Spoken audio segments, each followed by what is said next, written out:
Good morning, people of God. I just want to come to you today and just encourage you to allow God to have his way in your life. Listen, I grew up in the church. I've been in the church for 36 years.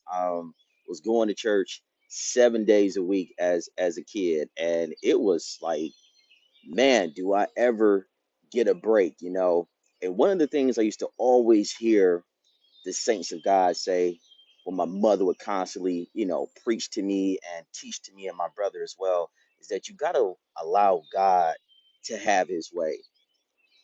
And I found it very often that some of us can just say that as a cliche because, sometimes we just become accustomed to saying certain things just off rip.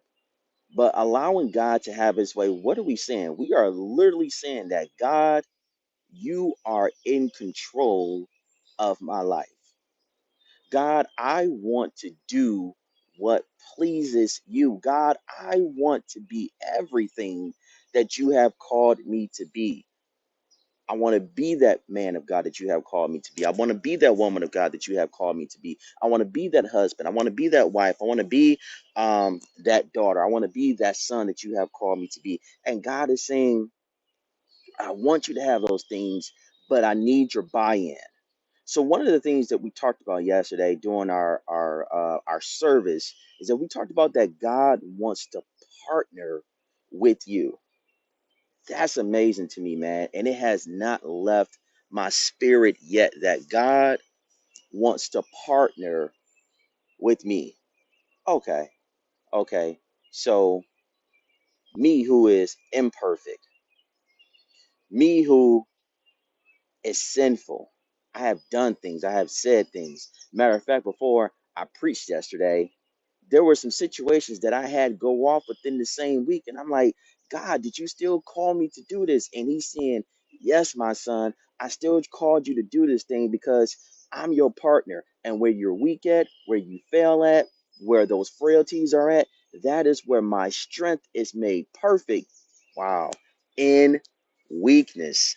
That's powerful, man. I just got a revelation about that while I'm doing this video. So listen, stay encouraged. Don't give up.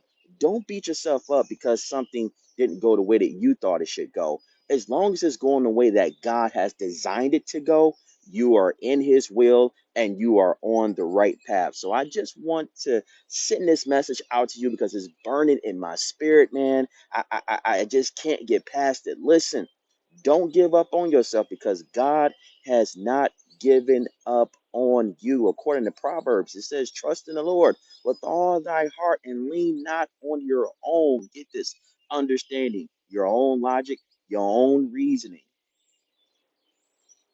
I need you to focus in on that. Don't rely on your own reasoning because God is saying, I'm in you. So I want you to rely on my reasoning and my logic. I love you. God bless you. Stay encouraged, and I'll be praying for you. Listen, I'm praying for you. You pray for me as well. We all praying for one another. These are some very interesting times that we are in, man. So we definitely have to rely on God 100%. It can no longer be with lip service. It has to be with action as well. I love you. Stay encouraged. Have a blessed day and a blessed week.